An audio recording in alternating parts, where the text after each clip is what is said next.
The morning sun filtered through the cafe's windows, casting long shadows across the empty tables. I stood behind the counter, running my fingers over the worn wood where thousands of coffee cups had left their mark over the years. In a few hours, I would have to hand over the keys to my slice of heaven, the Morning Light Cafe.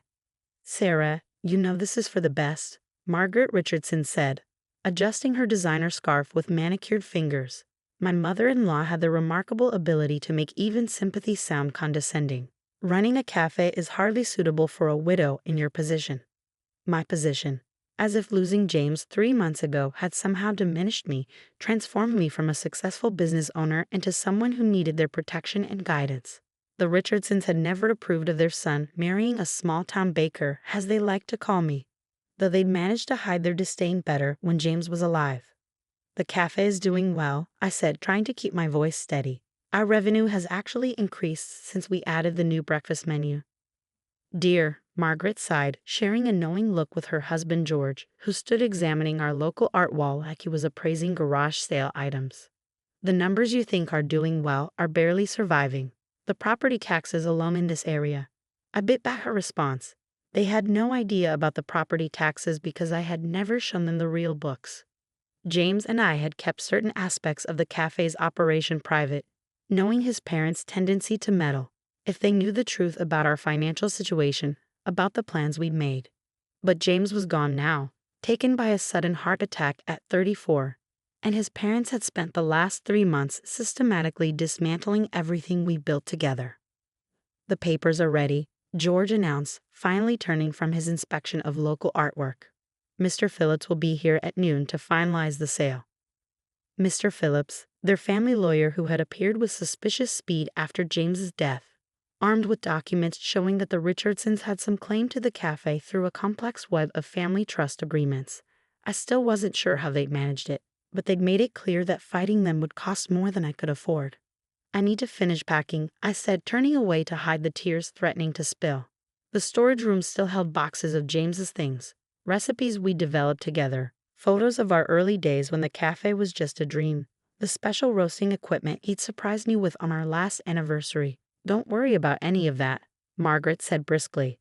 "We'll have people handle the clearance. You should focus on finding alternative employment." The way she said it made it clear she had something specific in mind. Probably the receptionist position at George's law firm that she'd been none too subtly suggesting. A respectable job, as she put it. I waited until they left before allowing myself to break down. Sliding down behind the counter, I pulled out the worn leather notebook James and I had used to plan our future. Inside, behind the recipe notes and profit projections, was a letter from the city planning department dated just 2 weeks before James died. "Dear Mr. and Mrs. Richardson," it began, "regarding your inquiry about the proposed downtown development project. James had been so excited when we first heard rumors about the city's plans.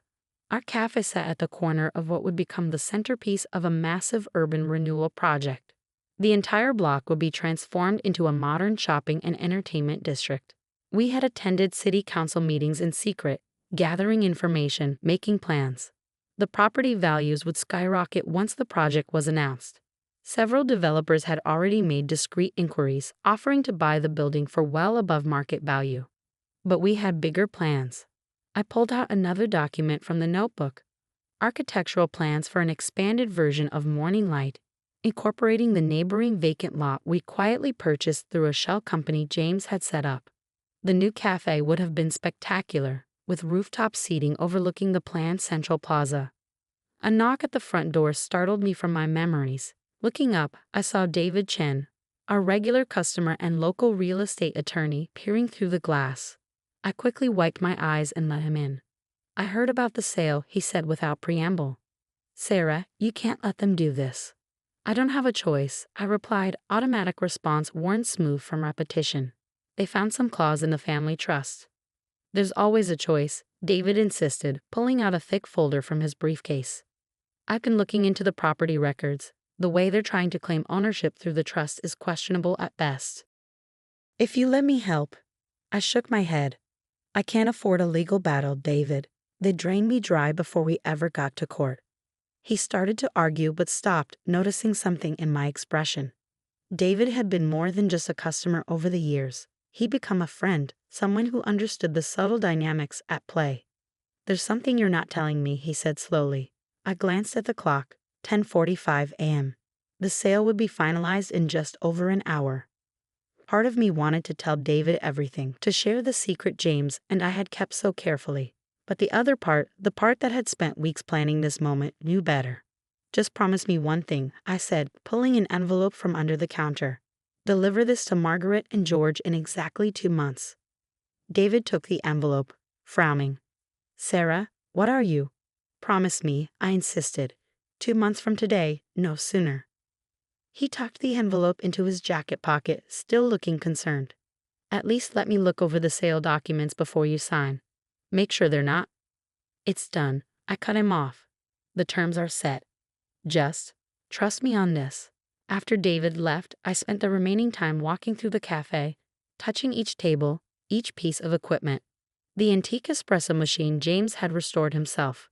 The wall of customer photos we'd accumulated over 5 years of business. The hidden corner table where he proposed, getting down on one knee with a ring nestled in a coffee cup. At precisely noon, the bell above the door chimed. Mr. Phillips entered, followed by Margaret and George, all three impeccably dressed for what they clearly saw as a victory lap. "Shall we begin?" Mr. Phillips asked, spreading documents across our largest table. I sat down across from them, the leather notebook clutched in my lap like a shield. Margaret was already talking about their plans for the space. Some pretentious wine bar concept that would elevate the neighborhood. If only they knew. I signed where indicated, each stroke of the pen feeling like a betrayal and a triumph all at once. James would have understood. He would have seen the beautiful irony of it all. "Here are the keys," I said, placing them on the table. "The property's all yours." "Sarah," Margaret said, her voice dripping with insincere concern. "I know this is difficult, but you'll see we're right. This is really the best thing for everyone." I stood gathering my few remaining belongings. At the door, I turned back one last time, taking in the sight of them examining their new acquisition like vultures picking over prey. "You're right about one thing," I said softly. "This really is for the best." They didn't even look up as I left, didn't notice the small smile playing at my lips. In exactly 2 months, they would understand exactly what they'd bought and what they'd lost. But for now, I had a plan to set in motion and a promise to keep to James. The game was only beginning. 2 weeks after the sale, I sat in my small apartment reviewing the documents James and I had spent years gathering. Property assessments, zoning ordinances, environmental impact studies, all carefully organized in color-coded folders. The wall above my desk was covered in maps and city planning documents showing exactly why our little corner cafe was worth far more than the Richardsons realized. My phone buzzed. A message from David. "They've started renovations. Margaret's supervising personally."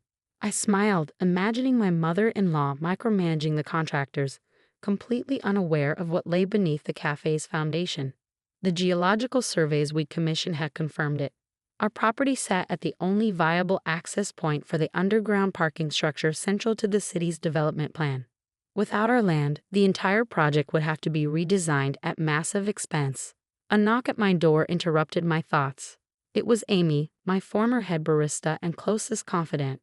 "You need to see this," she said, holding up her phone. On the screen was Margaret Richardson's latest social media post, a photo of her standing in front of Morning Light, now stripped of its signage. The caption read, "Exciting changes coming. The Richardson Wine Bar will bring sophistication to this neglected neighborhood." "Neglected?" I muttered. "We have lines around the block every morning." "There's more," Amy said, scrolling through photos. "They're gutting everything, even the original hardwood floors James restored." The mention of James sent a familiar pang through my chest. He would have hated seeing his beloved cafe dismantled, but he also would have appreciated the irony of what was coming. "Have they found it yet?" I asked. Amy shook her head. "No sign they've discovered the basement vault. Though they did hit a snag when they tried to remove the espresso bar. Apparently it's anchored deeper than they expected." Of course it was. James had installed that bar himself, making sure it concealed the entrance to the vault where we kept our most important documents, including the original property deed with its very special clause. "Any word from City Hall?" I asked, turning back to my wall of documents. Nothing public yet, but my cousin in the planning department says the announcement is coming soon. They're just waiting for the final environmental impact reports. I nodded, checking my calendar. 6 weeks until David would deliver my envelope to the Richardsons. The timing had to be perfect. Just then, my phone rang. Margaret's number. I had ignored her calls since the sale, but something told me to answer this one. Sarah. Her voice held an unfamiliar note of tension. We need to discuss something about the property. I believe the sale was final. I replied coolly, the property is yours now. Yes, well, she paused. We've encountered some structural issues during renovations. The contractor found some kind of reinforced room beneath the main floor. The plans you provided didn't show any basement level. I smiled. You mean the plans your lawyer provided? The ones your son helped me falsify before he died. The silence on the other end was satisfying.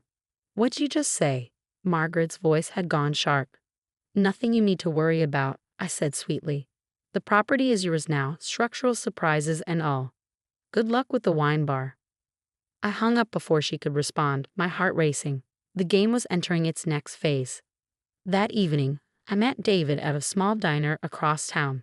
The envelope I'd given him sat between us on the table as he reviewed the documents I brought. This is incredible, he said, examining the original property deed. The clause about mineral and development rights and the geographic survey results. Sarah, do you realize what this means? It means the Richardsons bought a surface property without reading the fine print. I replied, everything below ground level, including the access rights the city needs for their project, still belongs to me. David shook his head in amazement. James helped you set this up. It was his idea originally.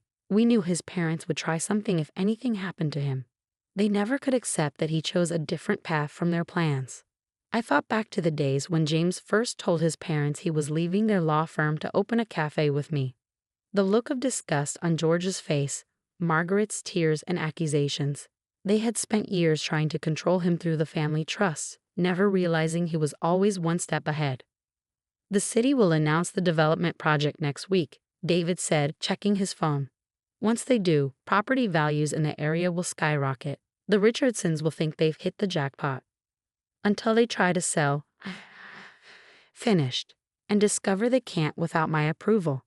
The development can't proceed without the underground access rights, and those belong to me. They'll fight it, David warned. They have resources, connections. And I have this, I said, pulling out one final document, a letter in James's handwriting, dated just days before his death. It detailed everything. His parents' attempts to control him through financial manipulation, their threats when he refused to fall in line, and most importantly, his decision to protect our future by separating the property rights. 2 more weeks, I said, glancing at the calendar. Then the envelope gets delivered. The next few days passed in a blur of preparation. Through Amy's network of loyal customers, I kept tabs on the Richardsons' renovation progress. They had finally discovered the vault, but the reinforced door had stymied their attempts to open it. Margaret was apparently furious, convinced I was hiding something valuable inside. She wasn't wrong, but she was looking in the wrong direction. 1 week before the envelope's delivery date, the city made its announcement. The downtown development project was unveiled with great fanfare. A $1 billion investment that would transform our quiet neighborhood into a bustling urban center. Property values doubled overnight. Real estate agents began circling like sharks, making offers on any available space. The Richardson social media exploded with self-congratulatory posts about their investment vision in acquiring the cafe. I watched it all from my apartment, adding each new development to my wall of evidence. The city's plans now included detailed renderings of the underground parking structure, accessible only through our property. Engineers had confirmed there was no alternate route that wouldn't require demolishing historic buildings. Then came the call I'd been waiting for. Ms. Mitchell. The voice belonged to Daniel Morgan, chief developer for the city project. We need to discuss the property at 425 Oak Street. The Richardson Wine Bar? I asked innocently. Yes, well, that's partly why I'm calling. We've discovered some complications with the property rights. Our records show you still hold title to certain aspects of the land. I sat back in my chair, James's letter on the desk before me. I'm aware. We'd like to set up a meeting to discuss acquisition of those rights. The project timeline is rather urgent. Of course, I said. But I should warn you, I've already received several offers. He named a figure that made my heart skip. I countered with a higher one. By the end of the call, we had a tentative agreement that would make me a very wealthy woman. But it wasn't about the money. It never had been. 2 days before the envelope's scheduled delivery, Margaret showed up at my apartment unannounced. She looked different, her usual perfect composure cracked around the edges. "What are you playing at?" she demanded as soon as I opened the door. "The city's developers keep talking about complications with the property." "What did you do?" I let her in, watching as she took in my wall of documents, her eyes widening as she began to understand. "James helped me protect our investment," I said simply. "He knew you tried to take the cafe after he was gone. So we made sure you could only take what we were willing to give up." "You can't do this," she whispered. "The property is ours. We have the paperwork." "You have the surface rights," I corrected. "Everything below ground, including the access rights the city needs for their billion-dollar project, belongs to me. James made sure of that before he died." Margaret sank onto my couch, her designer outfit suddenly looking out of place in my modest apartment. "Why?" she asked, her voice small. "Why would he do this to us?" "To you?" I couldn't hold back a bitter laugh. "You spent years trying to control him, belittling his choices, using the family trust to manipulate him. He built something real, something honest, and you couldn't stand it." "We were protecting him," she protested. "The cafe, it was so beneath him." "The cafe was his dream," I cut in. "Our dream. And now it's going to pay for everything we planned together." I handed her a copy of the city's development plans, watching as she realized the full implications. The property she thought they'd snatch away from me for a bargain price was worthless without the rights I still held. "George will fight this," she said, but there was no conviction in her voice. "Good," I replied, "because in 2 days you're going to receive some very interesting documents. Things James wanted you to see after you showed your true colors." She left looking shaken, her perfect world crumbling around her. I watched from my window as she got into her luxury car, hands trembling as she gripped the steering wheel. The next day, I visited James's grave, bringing his favorite coffee blend and the news he would have loved to hear. "We did it," I whispered, touching the cool stone. "Everything we planned, everything we built. It's all working out exactly as you said it would." In less than 24 hours, David would deliver the envelope that would change everything. Inside were copies of every document proving the Richardsons' manipulation, James's letter detailing their threats, and most importantly, proof that he had outsmarted them one final time. The game was almost over, and justice was about to be served in ways they never saw coming. The morning David was scheduled to deliver the envelope, I sat in his office watching the security feed from the Richardsons' law firm on his laptop. At precisely 9 a.m., he walked into their plush reception area, envelope in hand. "They're all gathered in the conference room," he told me through our phone connection. "George, Margaret, their lawyers, even some of the senior partners." "Perfect," I replied, my heart racing. Just like James would have wanted. The feed showed David being escorted into the conference room. I couldn't hear the conversation, but I could see Margaret's face go pale as she opened the envelope. George grabbed the documents from her hands, his expression darkening with each page he read. Inside that envelope was everything. Proof that James had legally separated the surface and subsurface property rights years ago. Documentation of the Richardsons' attempts to manipulate him through the family trusts, and most devastatingly, James's final letter to his parents. "Dear Mother and Father," it began. "If you're reading this, then everything has happened exactly as I predicted.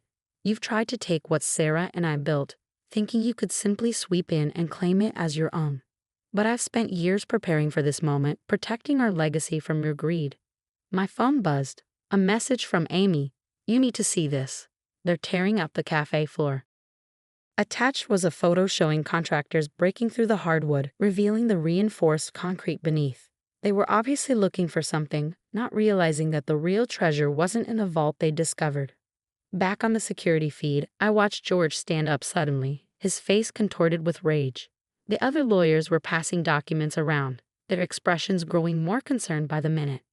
"They just found the property records," David narrated. "They're realizing that without the subsurface rights, they can't sell to any developers. The wine bar is worthless. Another message from Amy. City inspectors just showed up. They're posting notices about required permits for structural modifications. Everything was falling into place exactly as James had planned. The Richardsons had been so eager to seize control of the cafe that they hadn't bothered with proper due diligence. Now their rushed renovations were about to cost them dearly. My phone rang. Daniel Morgan from the City Development Office. "Ms. Mitchell," he said without preamble. "We've reviewed your counteroffer for the subsurface rights. The council has approved the full amount."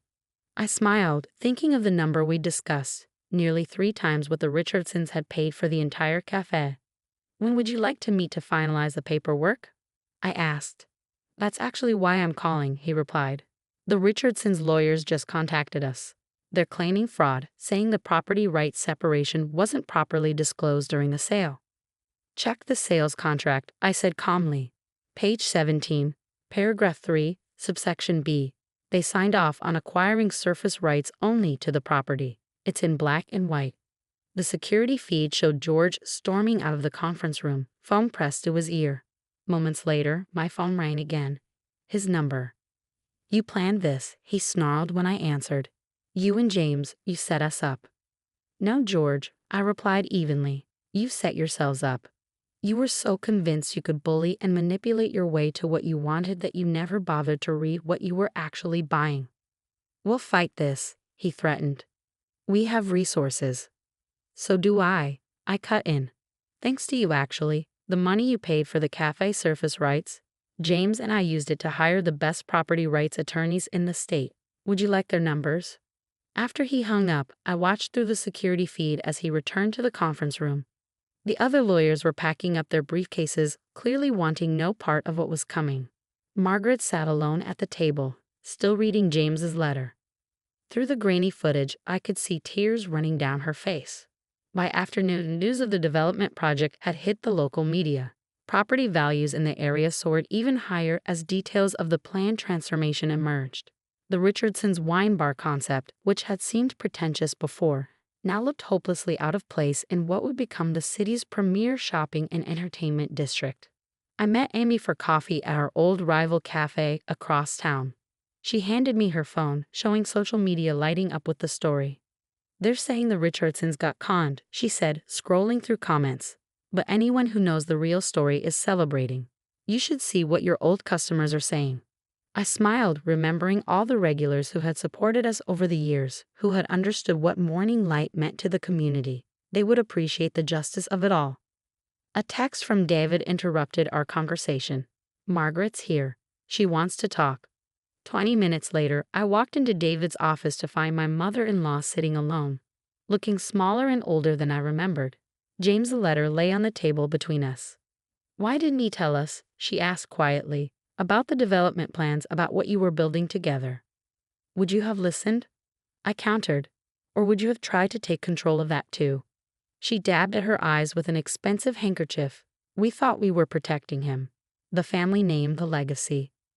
"James built his own legacy," I said firmly. Morning Light wasn't just a cafe. It was proof that he could succeed on his own terms, without your money or connections. "And now," she asked, "what happens now?" I pulled out the city's final offer for the subsurface rights, sliding it across the table. Her eyes widened at the number. "This is what you'll be fighting if you pursue legal action," I explained. "Every major developer in the city wants these rights. They'll wait years while you tie things up in court. But in the end, the property laws are clear. James made sure of that." "And the letter?" Her voice cracked. "The things he wrote about us, about how we treated him. That was his gift to you," I said softly. "One last chance to understand who he really was, what really mattered to him." I left her there with the letter and the contract, knowing she had decisions to make. The Richardsons could fight, spend years and fortunes in court, but they couldn't change what James had done. He had protected our dream, ensuring it would survive even without him. 2 weeks later, I stood watching as workers removed the Richardson wine bar sign from the cafe's facade. The sale of the subsurface rights had been finalized, making me wealthy enough to buy back the surface rights at twice what they had paid. Morning Light would reopen exactly as James and I had planned. The new design incorporated both the historic building and modern elements that would complement the development project. The rooftop garden we had dreamed of would happen after all. Amy supervised as our old equipment was moved back in, including James's beloved espresso machine. The contractors had never managed to open the vault, which was fine. Its contents had served their purpose. David joined me as I unlocked the front door, the familiar bell chiming above. "They're still in shock," he said, referring to the Richardsons. "George retired from the firm yesterday. Margaret hasn't been seen at the country club in weeks." I ran my hand along the counter, remembering all the mornings James and I had spent here, planning our future between serving customers. It was never about hurting them, I said.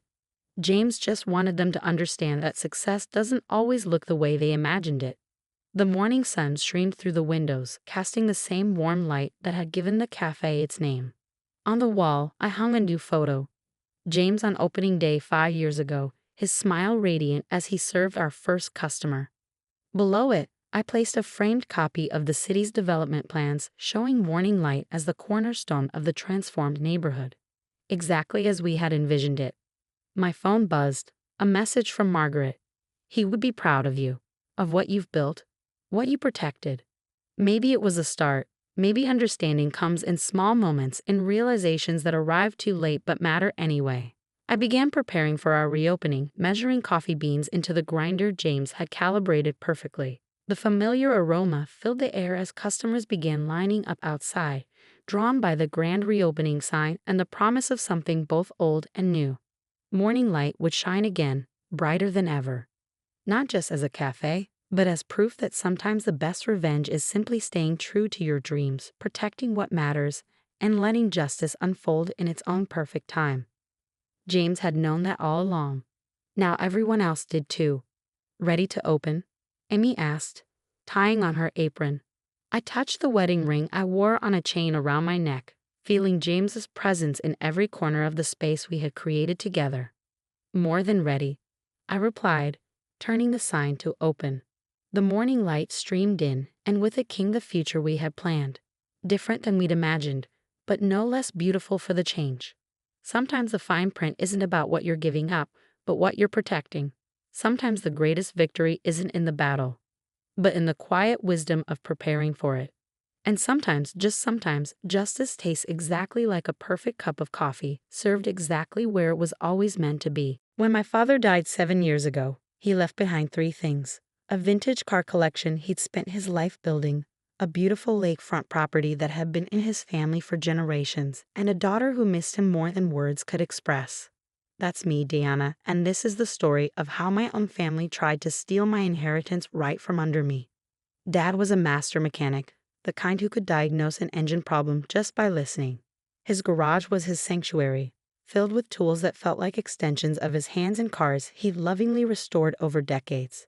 Every weekend, he'd be out there tinkering with one vehicle or another, teaching me everything he knew.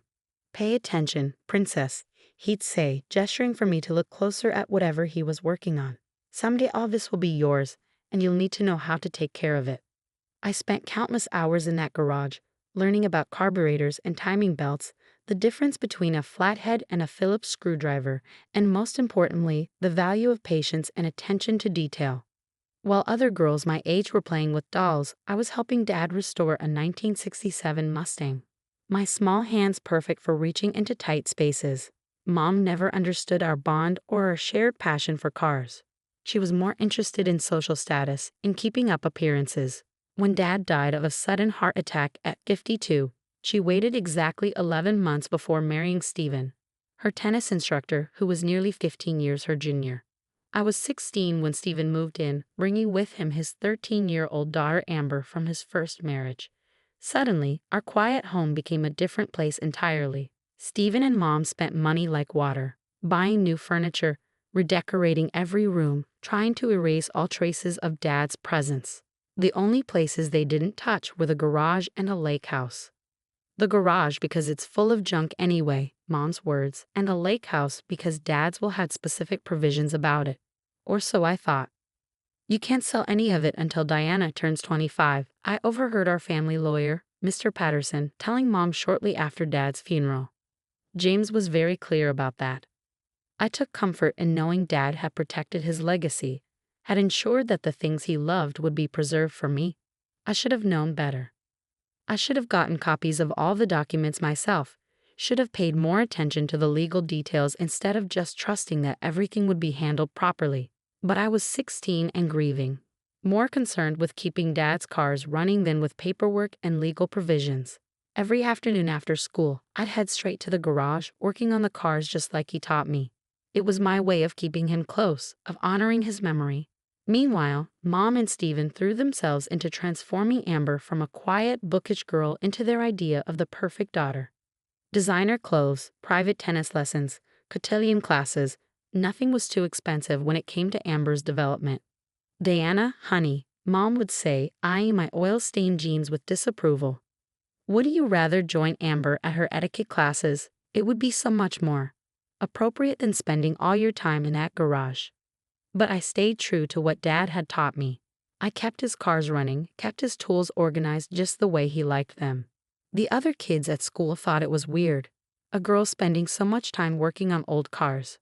But I didn't care. Every time I got one of Dad's classics purring like new, I felt like he was right there with me, nodding in approval. After high school, I went to college for mechanical engineering, paying my way by working at a local auto shop. Mom and Stephen didn't offer to help with tuition. All their money was going toward Amber's future. I didn't mind. I was good at what I did, and the shop owner, Mike, appreciated having someone who understood vintage cars. "You've got the touch, kid," he'd say, watching me work. "Just like your old man." I came home as often as I could, mainly to check on the cars and visit the lake house. Each time, I noticed small changes. Tools missing from the garage, parts that had been there before suddenly gone. When I asked Mom about it, she'd wave off my concerns. "Oh, we needed to clear some space," she'd say vaguely. "You can't expect us to keep everything exactly the same forever, Diana." I should have pressed harder, should have demanded answers. But I was busy with school, with work, with trying to build my own life. And honestly, I still couldn't imagine that my own mother would go against Dad's wishes. Then came the day that changed everything. I was in my final semester of college when Mom called, her voice bubbling with excitement. "Diana, you'll never believe it. Amber's engaged to Bradley Worthington ILI. You know, the Worthingtons of Worthington Investments." I made appropriate congratulatory noises while mentally calculating how long it would be before I could politely end the call. But Mom wasn't finished. "We're planning the most amazing wedding. The country club, a 10-piece orchestra, 500 guests. Of course, it's going to be quite expensive, but Stephen and I have figured out how to manage it." Something in her tone made my stomach clench. "Mom, what do you mean you figured it out?" "Well," she paused, and I could picture her practicing her most persuasive smile. "We've had some interest in the lake property, and since it's just sitting there empty most of the time, you can't sell the lake house. I cut in. Dad's will." "Oh, that old thing." Stephen had his lawyer look it over. Apparently, there was some problem with how it was filed. Something about improper witnesses or incorrect paperwork. "The point is, as James's widow, I have every right to sell it. And really, Diana, it's for the best. Amber needs this wedding to secure her future. Your father would have understood." The world seemed to tilt sideways. "Mom, no. You can't. That property has been in Dad's family for generations. He wanted me to have it. Don't be selfish, Diana. Amber is your sister now, and this is her big moment. Besides," her voice took on that dismissive tone I'd grown to hate, "what would you do with a lake house anyway? You're always covered in grease, playing with those old cars. This way, at least the property will serve a useful purpose." I hung up without responding, my hands shaking so badly I could barely hold the phone. Dad's voice echoed in my head. "Someday all this will be yours." I grabbed my laptop and started searching through old emails, looking for anything from Mr. Patterson, any documentation about Dad's will. That's when I discovered something else. The vintage cars. Dad's pride and joy, the collection he'd spent his life building. Many of them were missing from the insurance documents. I called Mike at the shop, trying to keep my voice steady. "Mike, I need a favor. Could you check something for me? Last time you were at my dad's garage, how many cars were there?" There was a long pause. "Diana, I was wondering when you'd ask about that. They've been selling them off, one by one. I tried to stop them, told them those cars were meant for you, but your stepdad said they had paperwork showing they had the right to sell." The room spun around me as Mike's words sank in. They've been selling Dad's cars, his life's work, his legacy to me, and they've been quietly disposing of it to fund their extravagant lifestyle and now Amber's wedding. I ended the call and sat in silence, staring at nothing. Then I opened my email and wrote 2 messages. The first was to my academic advisor asking for an emergency extension on my final projects. The second was to a lawyer I'd met at the auto shop, a classic car enthusiast who specialized in estate law. Need your help? I wrote. Family inheritance being sold without permission. How soon can we meet? The response came within minutes. Tomorrow morning, 8 a.m. Bring any documentation you have. That night, I couldn't sleep. I kept thinking about Dad in his garage, teaching me about timing belts and distributors, showing me how to diagnose engine problems by sound and feel. Pay attention, princess, he'd said. Someday all this will be yours. Well, Dad, I thought as I finally drifted off, I'm paying attention now, and I'm not letting them take what you meant for me to have. The law office of Marcus Bennett looked exactly like you'd expect. Leather chairs, dark wood paneling, and walls lined with legal texts. But there was something else too. Framed photos of classic cars, including a gorgeous 1965 Shelby Cobra that made my heart ache. It reminded me of the one Dad and I had been planning to restore together. That's my baby, Marcus said, following my gaze. Spent 3 years bringing her back to life. Your friend Mike tells me you know your way around engines? I nodded, still staring at the photo. My dad taught me everything I know, or at least he tried to before. I swallowed hard. Before they started selling off his collection. Marcus's friendly smile faded, replaced by a look of focused intensity. Tell me everything. Start from the beginning. For the next hour, I walked him through it all. Dad's death, the will's provisions about waiting until I was 25, the gradual disappearance of the cars, and now their plan to sell the lake house for Amber's wedding. Do you have a copy of the will? He asked. I shook my head. Mom and Stephen said there were problems with how it was filed. Something about improper witnesses. Marcus frowned. That's concerning. Who was your father's lawyer? Mr. Patterson. But when I tried calling his office yesterday, they said he retired 2 years ago, moved to Florida. George Patterson. Marcus sat up straighter. I know George. He's meticulous about documentation. If he handled your father's will, there's no way there were problems with how it was filed. Hope flickered in my chest. Can you find out for sure? I can do better than that. He reached for his phone. George and I play golf whenever he's in town. Let me give him a call. 20 minutes later, Marcus had answers that made my blood boil. George never retired to Florida, he said grimly. He's been working part-time at his son's firm across town. And he definitely never told your mother there were problems with the will. In fact, he's been trying to reach you for months. Your mother told his office you were studying abroad and couldn't be contacted. My hands clenched into fists. They lied. About everything. It gets worse, Marcus continued. George says your father set up a trust, not just a will. The cars, the lake house, even the tools in the garage. They're all held in trust for you. Your mother and stepfather have no legal right to sell any of it. But they have been selling it, I said, my voice shaking. The cars, the tools. How many laws have they broken? Several. Marcus was already typing on his computer, selling property held in trust without authorization. That's fraud. Using the proceeds for personal benefit, more fraud. Making false statements about the trust's existence, you get the picture. What can we do? First, we need documentation. Records of what's been sold, when to whom for how much. Bank statements showing where the money went. Then we can file for an emergency injunction to stop the lake house sale and start proceedings to recover what's been taken. I thought about the missing cars, the empty spaces in Dad's garage. Can we get them back? Some maybe, others might be gone for good.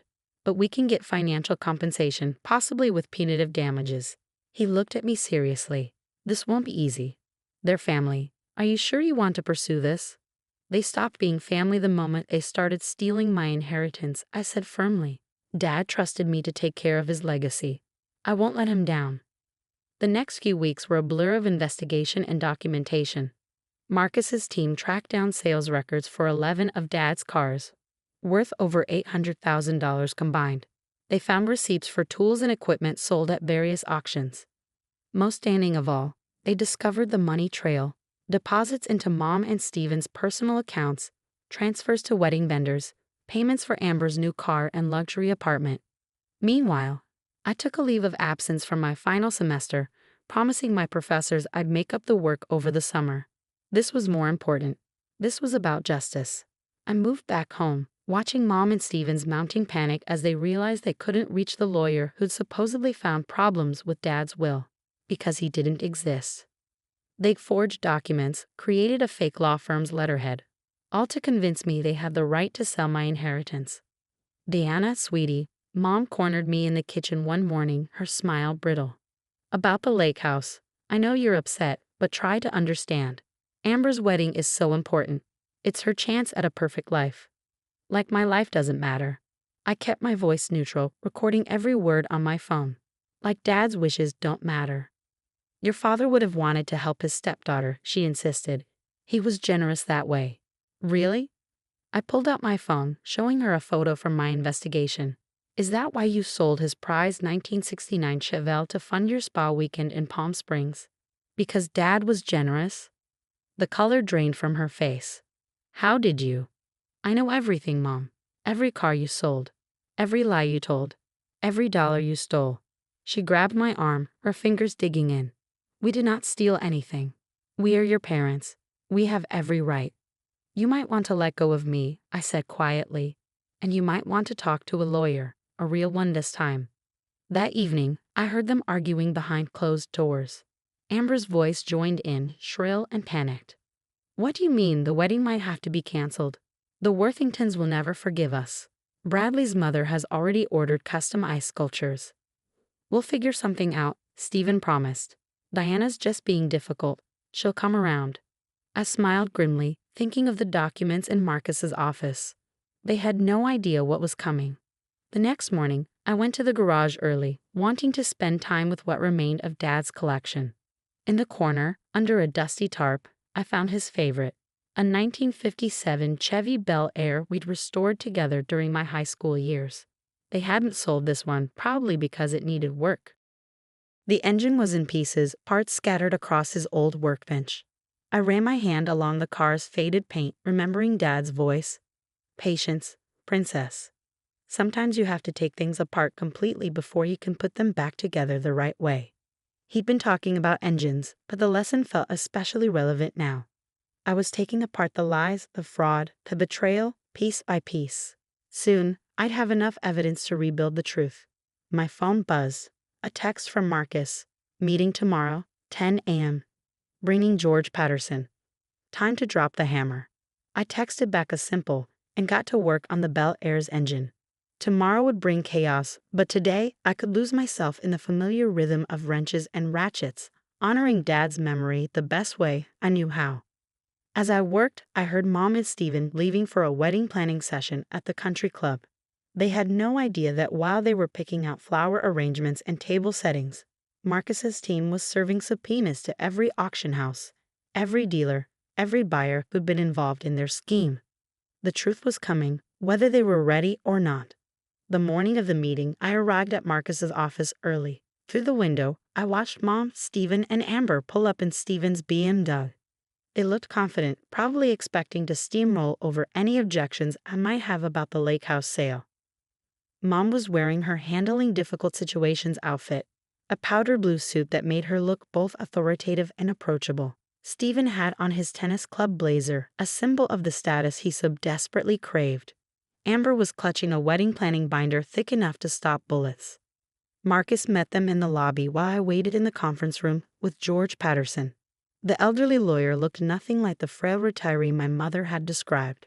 His eyes were sharp, his grip firm as he shook my hand. Your father was a good man, he said quietly. He trusted your mother to honor his wishes. I'm sorry she didn't. Before I could respond, the door opened. Mom's confident smile faltered when she saw George. Steven's face went slack with shock. Amber just looked confused. Mr. Patterson? Mom's voice was higher than usual. What are you doing here? Interesting question, Mrs. Mitchell. Marcus said, closing the door behind them.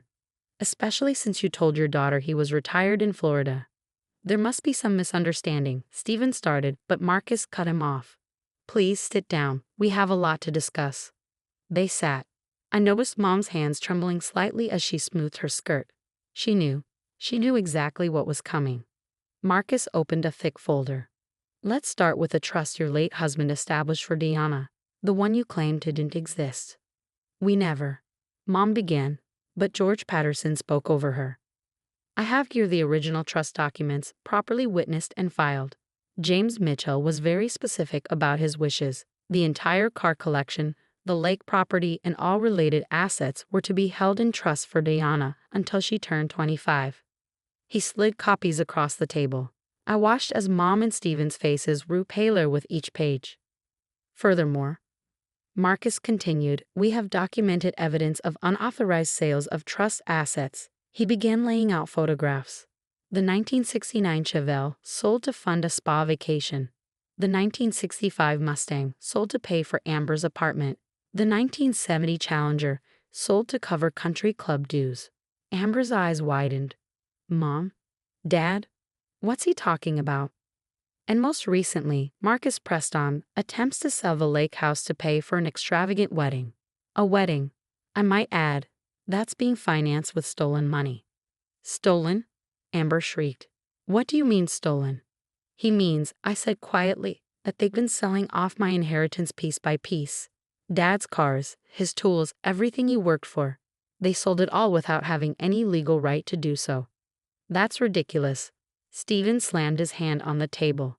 We had every right. The will was invalid. Was it? Marcus raised an eyebrow. Would you like to explain these? He produced more documents, the forged letters, the fake law firm letterhead they used to convince me they had authority to sell. Document forgery, he noted clinically, wire fraud, conversion of trust assets, the list goes on. Mom's facade finally cracked. We needed the money. Stephen's tennis business wasn't doing well, and Amber deserved a wedding paid for with stolen funds. I cut in. Is that what she deserved? Amber burst into tears. The Worthingtons will never forgive us. Bradley's mother has already ordered the ice sculptures. Yes, we know. I sighed. Maybe you should have checked where the money was coming from before spending it.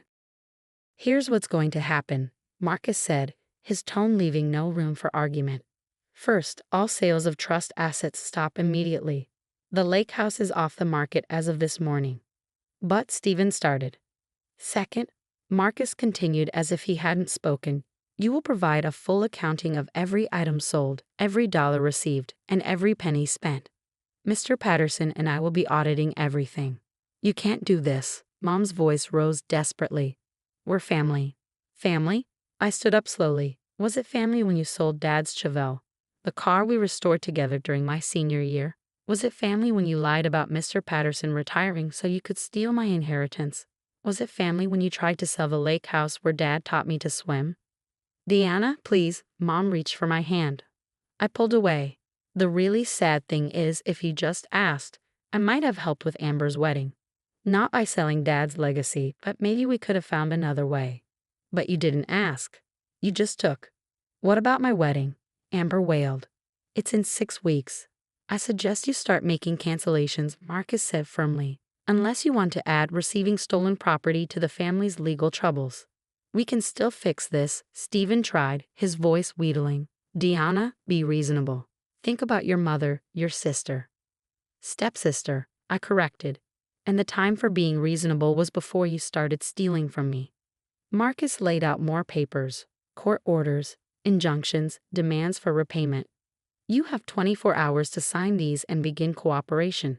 After that, we go to the police. The police? Mom went white. You'd send us to jail? You sent yourselves to jail, I said quietly. Every time you sold one of Dad's cars. Every time you lied about the trust. Every time you chose your new family over his wishes. They left the meeting in shambles. Mom crying, Stephen ashen-faced, Amber having a complete meltdown about her ruined wedding. I watched them go, feeling oddly empty. This was victory, but it didn't feel like one. The next few months were a whirlwind of legal proceedings. Marcus's team tracked down most of the cars, though some had been resold and were impossible to recover. The lake house was safe, its attempted sale nullified. Mom and Stephen had to remortgage their house to start repaying what they'd stolen. Amber's wedding was canceled, and with it her engagement. Apparently, Bradley Worthington IA's family had no interest in being associated with criminals. Their word, not mine. She moved back in with her mother, her dreams of social climbing shattered. Mr. Patterson helped me set up proper oversight of the trust, ensuring no one could ever steal from it again. When I finally walked through Dad's garage, now partially refilled with recovered cars, I felt his presence stronger than ever. The 1957 Bel Air still sat in a corner, waiting to be restored. I ran my hand along its fender, remembering all the hours Dad and I had spent working on it together. "I did it, Dad," I whispered. "I protected what you built. I wished it hadn't cost me my family. But then again, maybe they were never really my family to begin with. Family doesn't steal from you. Family doesn't lie to you. Family doesn't try to take what someone worked their whole life to build." 1 year later, I finally graduated from engineering school. The ceremony was small, just me, my professors, and a few friends from the auto shop. Mom sent a card. I returned it unopened. The lake house has become my weekend retreat, a place where I can work on cars in peace, surrounded by the memories of the person who taught me everything important about life. The value of hard work, the importance of integrity, and the courage to stand up for what's right. Sometimes late at night, I sit in Dad's old garage, surrounded by the cars we love together, and I know I made the right choice. Some things are worth more than money. Legacy, honor, truth. Mom and Stephen never understood that. Last week, I finished restoring the Bel Air. As I took it for its first drive, the engine purring exactly the way Dad taught me it should, I felt at peace. They may have taken some things from me, but they couldn't take what mattered most. The knowledge, the memories, the love of something real and honest and true. The legal battles aren't quite over. There are still assets to recover, money to be repaid. Mom occasionally tries to reach out, usually when she needs something. I let those calls go to voicemail. Some people say I was too harsh, that family deserves forgiveness. Maybe they're right. But as I sit in my father's restored garage, surrounded by the legacy he entrusted to me, I know that forgiveness has to be earned. It can't be stolen, like everything else they tried to take. Dad always said every car has a story. Mine is about betrayal and justice, about standing up for what's right even when it hurts. But mostly it's about honoring the person who taught me that some things are worth fighting for, no matter the cost. The trust comes into my full control next year when I turn 25.